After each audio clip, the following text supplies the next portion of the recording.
तो एक बड़ा इंटरेस्टिंग डेटा हमारी रिसर्च से हमारे कलीग ने भेजा है कि कल से लेकर आज 1 बजे तक कितनी मिसाइलें कहां फायर हुई। अब एग्जैक्टली तो कोई नहीं जानता, लेकिन जो अनुमान लगाया जा रहा है, कतर पर 6 बार हमला हुआ है, इसमें 65 मिसाइलों का इस्तेमाल हुआ है, 16 लोग जख्मी हुए हैं। कुवैत पर 3 बार हमला किया है, 30 से ज्यादा मिसाइल और ड्रोन से हमला, 3 सैनिक जख्मी हुए हैं। यूएई मतलब दुबई और अबू धाबी में 5 बार हमला हुआ है, 137 मिसाइलें, 200 से ज्यादा ड्रोन। मतलब मेन टारगेट यूएई है, यूएई, क्योंकि ये दोस्त है इजराइल का, मतलब हो ही गया है लगभग।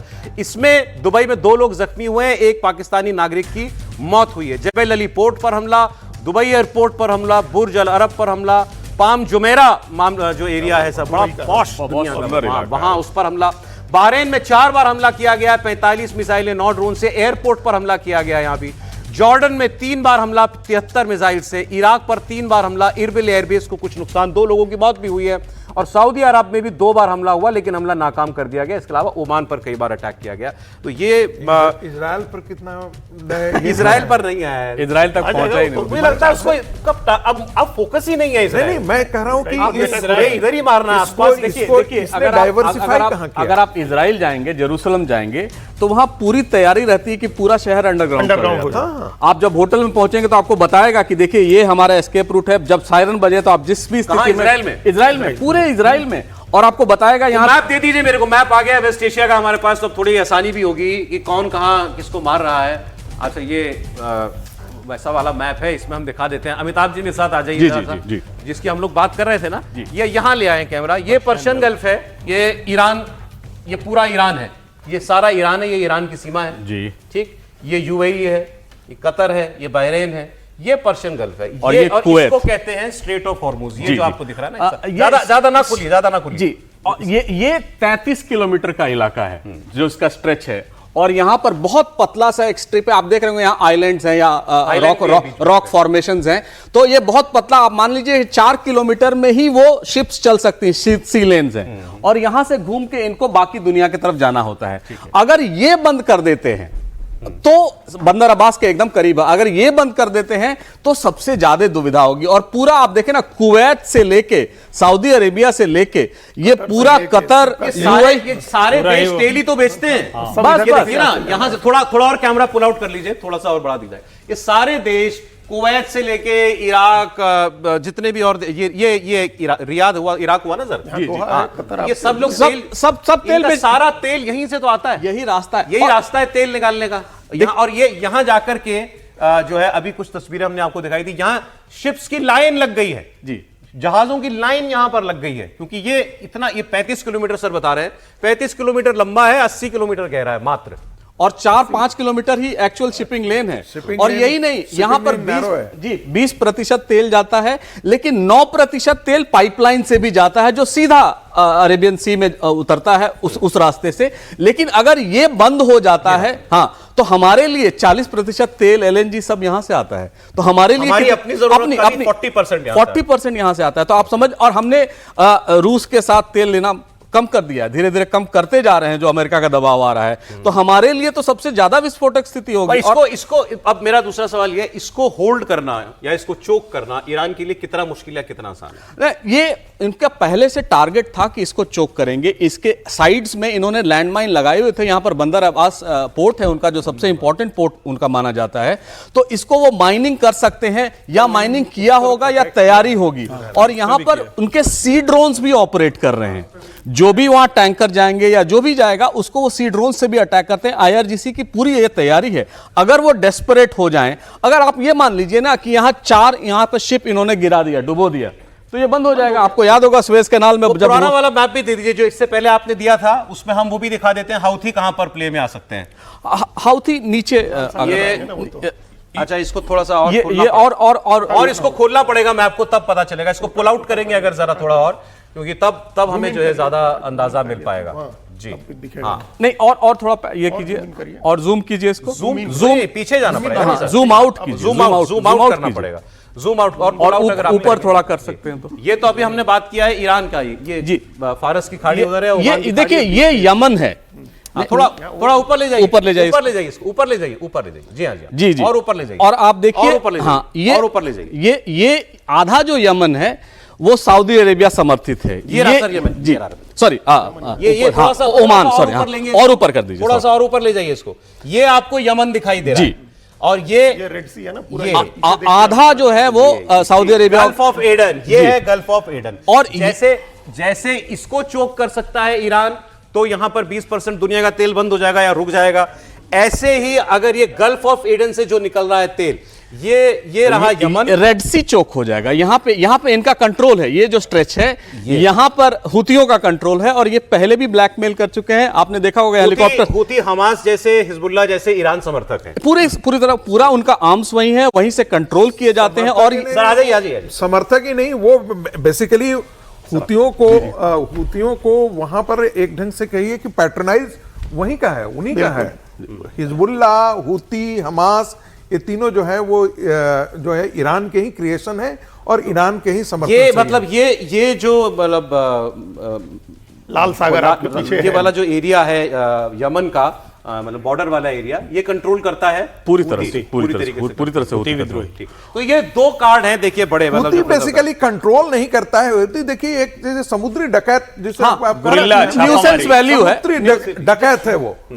और डकैती करने के लिए मतलब क्या करना चाहिए कि इस रास्ते से जो भी आएगा उसको डिस्टर्ब करेगा। और अमेरिकन से दी जा रहे हैं और जो भी ईरान के खिलाफ है उन लोगों को यहां पर ये परेशान कर सकता नहीं, है। उनके टारगेट में वो सारा रीजन है, उनके मिसाइल के रेंज में सारा आता है। तो वो, और हुती के पास आपने देखा होगा एक हेलीकॉप्टर पर वो अटैक कर रहे हैं, हेलीकॉप्टर से उतर रहे हैं। तो ये पूरा अमिताभ जी आजिए जरा, अब ये भी, सॉरी सर, मैं अजीत जी को बुलाता हूं, सॉरी, माय मिस्टेक। अजीत जी एक सेकंड, अब आप इसमें केवल ये अंदाजा लगाइए ईरान कहां है। ईरान यहां पहुंच गया ऊपर, बंदर अब्बास आप देखिए वहां है। थोड़ा सा इसको मैप को नीचे ले लीजिए, ऊपर थोड़ा सा नीचे कर दीजिए इसको। अब ईरान कहां कहां मार रहा है आपको इसमें ये दिखाई देगा।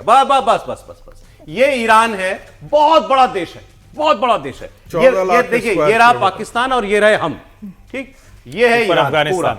ये ईरान कहां कहां मार रहा है, ये यहां ओमान को मार रहा है, ये यूएई को मार रहा है, ये कतर को मार रहा है, ये बहरीन को मार रहा है, ये कुवैत को मार रहा है, ये सऊदी अरब को मार रहा है, ये इराक को मार रहा है, छोड़ा क्या आसपास मिडिल ईस्ट, तो पूरा मिडिल ईस्ट में 11-12 कंट्रीज पर वो अटैक कर रहा है। लेकिन हम लोग जो अभी सारी चर्चा कर रहे थे ना, ये दोनों उसी की चर्चा थी। ये जो दो पॉइंट देख रहे हैं ना, एक ये वाला पॉइंट आपका बंदर अब्बास के नीचे, वो एक चिकन नेक टाइप का, और ये यहाँ रेड सी के यमन वाला जो है। तो ये दोनों रास्ते इधर से तेल निकल के, और पूरा वो जो बड़ा अरब सागर दिखा रहे हैं, उस सब में जाना है तेल इधर से ही, यहाँ से जाना है, इस लाल सागर से होकर जाना है, जहां हुती अटैक कर सकता है। और उसको अटैक करने के लिए कोई बड़ी मिलिट्री पावर की जरूरत नहीं है, इतना उसके पास है। वो शिप तो एक ड्रोन से रुक जाएगा, वो ड्रोन से मार के गिरा देगा। कंधे पर रखने वाले मिसाइल से वो लोग दाग करके वहां डुबा देंगे। अगर 2-4 वहां शिप्स डुबा दिए उन्होंने, तो बंद हो गया ये रास्ता, और फिर वो रास्ता बंद हो गया। तो अल्टीमेटली पूरी दुनिया को तो इसमें दखल देना होगा ना।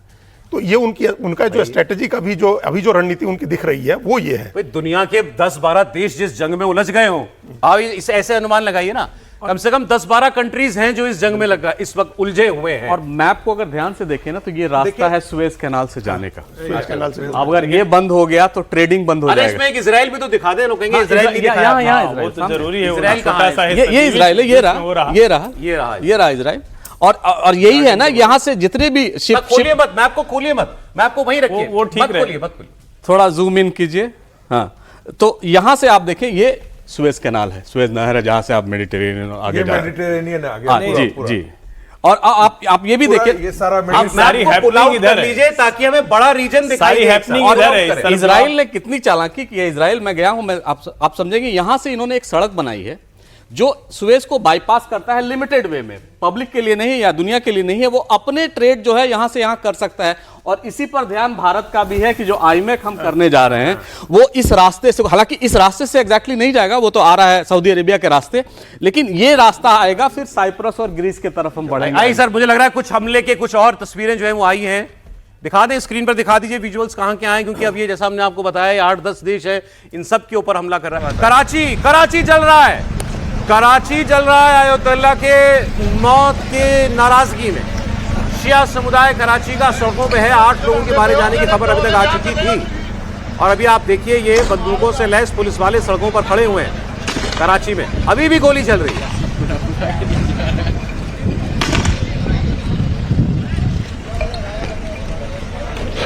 दुनिया में कहीं कुछ हो, पाकिस्तान जरूर जलता है। या तो पाकिस्तान का हाथ होता है या पाकिस्तान के अंदर गदर मचता है। लेकिन आजकल क्या है, एक दूसरी बात भी समझिए इसमें, एक पूरी दूसरी तरह से घुसा होता है। एक दूसरी बात भी कही है इसी में हर्षवर्धन जी और सौरभ जी, कि अभी पूरी दुनिया में जो उस रीजन में, पूरे पश्चिम एशिया में जो अस्थिरता हो रही है, उसमें अब आजकल ज़्यादा हाथ इजराइल का रहता है। वो भले पाकिस्तान का दूसरी तरह से हो, आतंकवाद फैला रहा हो, छद्म युद्ध करता हो, लेकिन तमाम अस्थिरता के पीछे इजराइल और वहाँ के जो प्रधानमंत्री हैं उनका हाथ रह रहा है आजकल। ये सारी लड़ाइयाँ ऐसी नहीं हो रही हैं।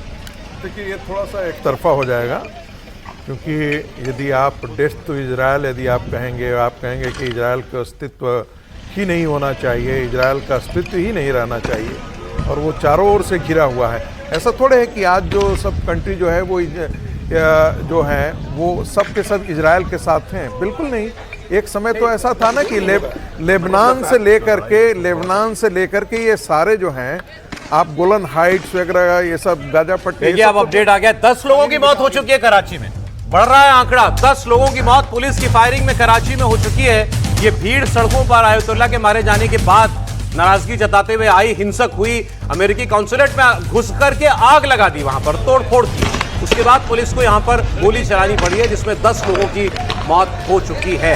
और ईरान पर हमले को लेकर के पहले भी वहां के शिया धर्मगुरुओं ने धमकी दी हुई थी कि अगर ईरान पर हमला हुआ तो उसके बाद कहीं भी कोई अमेरिकी टारगेट होगा तो वो संस्थान होगा तो वो हमारे लिए लेजिटिमेट टारगेट होगा, मतलब हम उस पर हमला करेंगे। और अपनी बात पर वो कायम रह, किया उन्होंने हमला, अमेरिकी कॉन्सुलेट पर हमला किया। शिया धर्मगुरु, ये जो अयतुल्ला खमेनाई हैं, या वहाँ का जो ये धर्मगुरु होता है ना, वो पूरी दुनिया के शिया लोगों का धर्मगुरु होता है।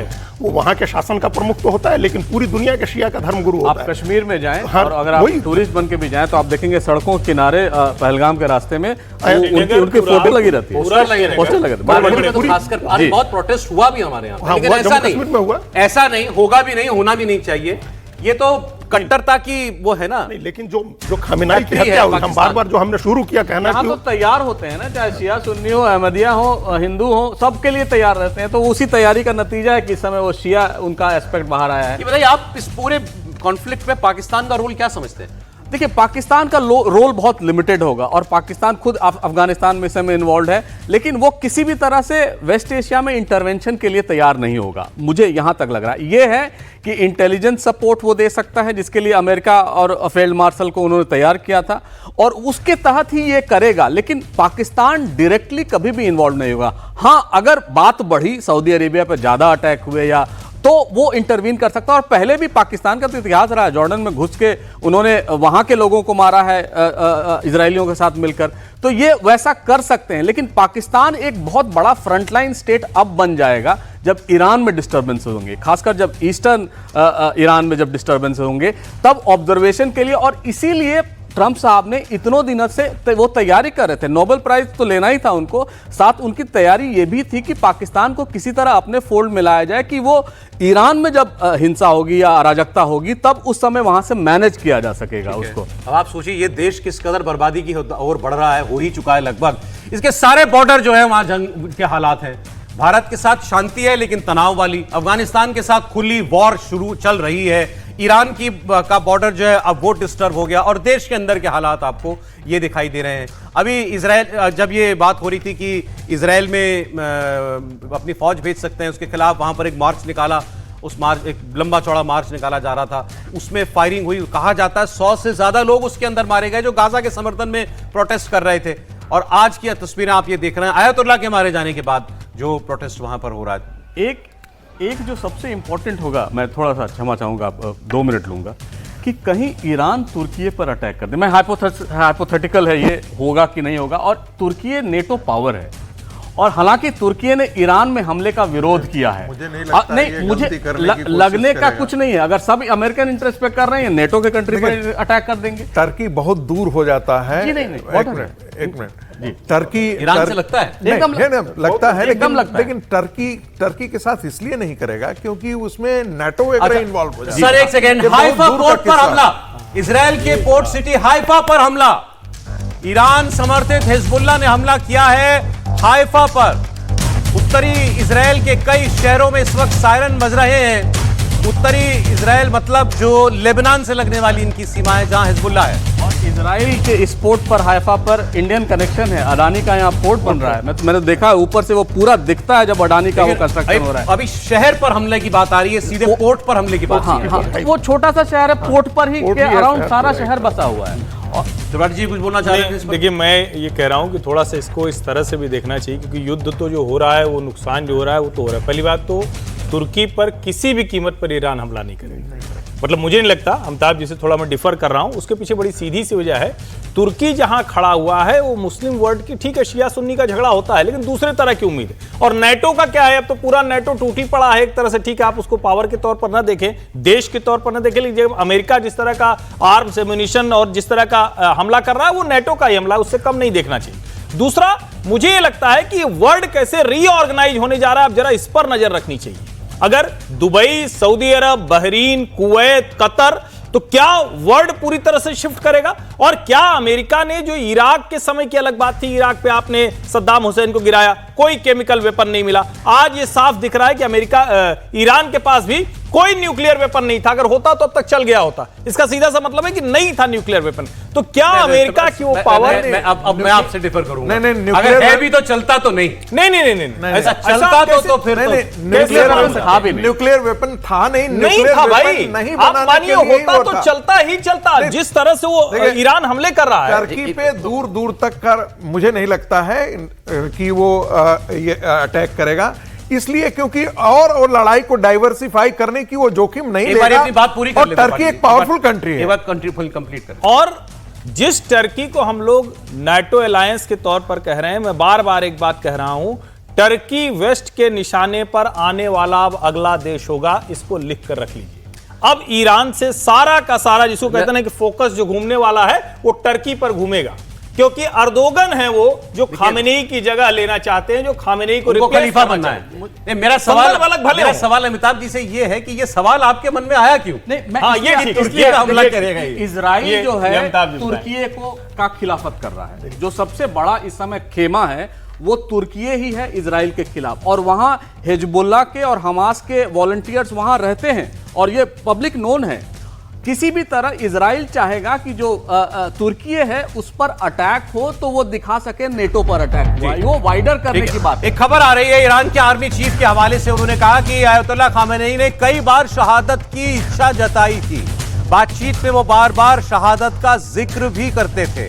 ईरान के आर्मी चीफ ने यह अभी स्टेटमेंट दिया। हालांकि अब खबर तो ये भी थी आर्मी चीफ भी चले गए हैं, अब ये कौन से आर्मी चीफ है, लेकिन कह रहे हैं कि आयतुल्लाह तो शहादत चाहते थे। बिल्कुल, और ये इसी हमने कहा बयान है सर, सुनवा देता हूं। हम लोग इस पर बात करते हैं।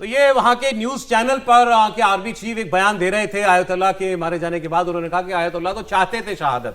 अब ये भी एक लोगों का मनोबल बढ़ाने वाली बात है।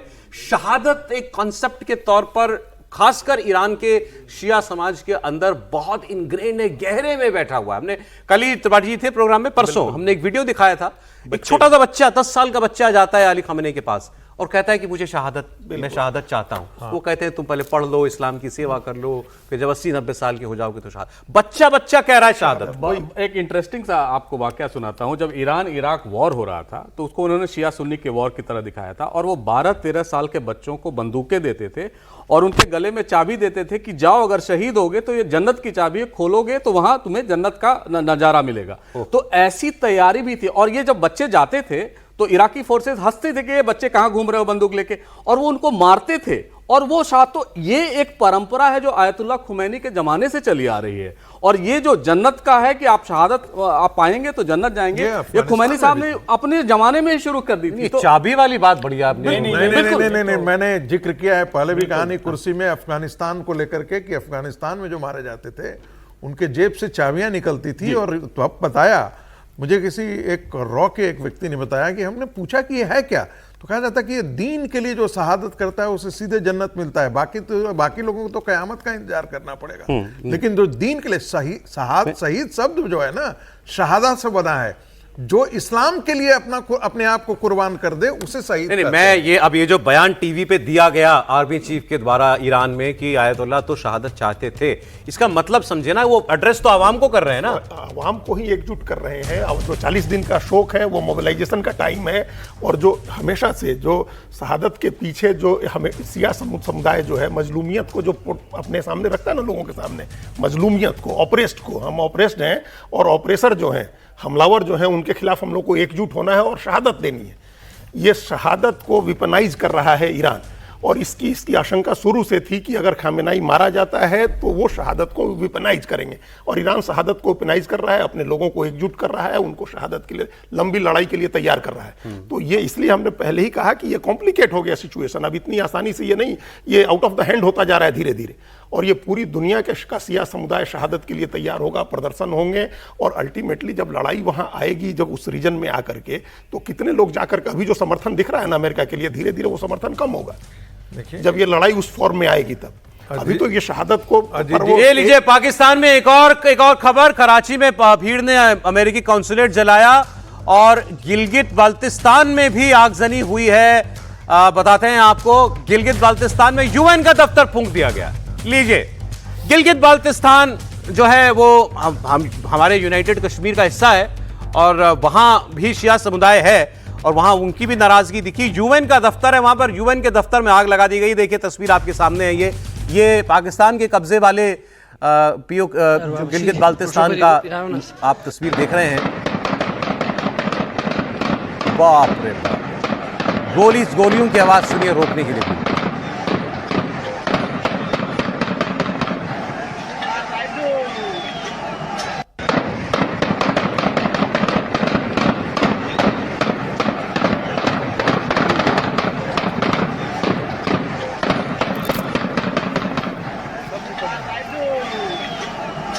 आयतुल्लाह की हत्या के बाद, उनकी मौत के बाद आप देख रहे हैं ये पाकिस्तान में कैसे लोग सड़कों पर उतरे हुए हैं। गिलगित बाल्टिस्तान कहाँ है? बिल्कुल ऊपर नॉर्थ में, और कराची बिल्कुल उनका समंदर से लगा हुआ शहर।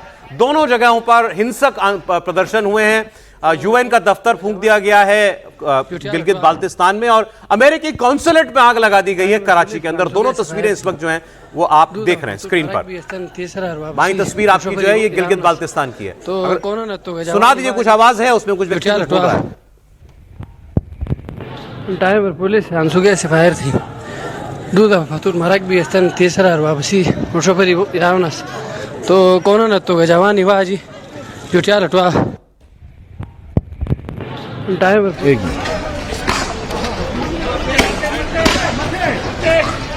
अरे ओ बच्चे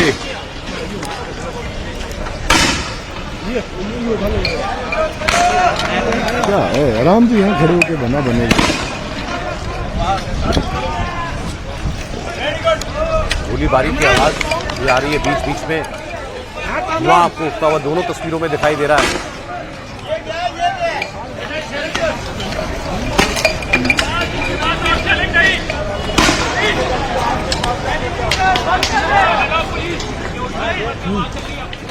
और ये कराची है, ये कराची की सड़क है, यहाँ भी खूब फायरिंग हुई, 10 लोगों की मौत हो गई है।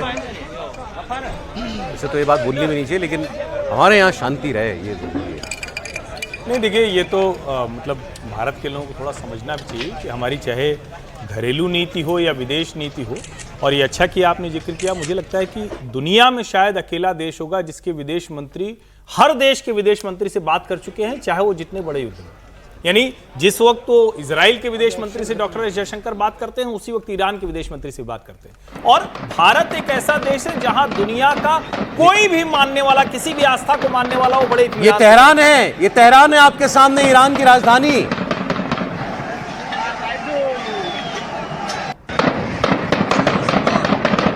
ऊंची ऊंची इमारतों से धुआं उठ रहा है, मगर यहां गोलियां क्यों चल रही हैं, ये सवाल है। ड्रोन गिराने, एंटी ड्रोन मशीन गन अच्छा। शायद उनका भी इस्तेमाल किया जा रहा हो और वो बहुत इफेक्टिव रहती हैं। वही होगा। हाँ, उसी की आवाज़ आ रही है मुझे लग रहा है। लेकिन देखें बिल्कुल एक ये एक कमर्शियल इलाका है कि रेजिडेंशियल इलाका है पता नहीं, लेकिन आप कुछ तो लोग होंगे यहाँ पर, इतनी बड़ी बड़ी बिल्डिंगें हैं तो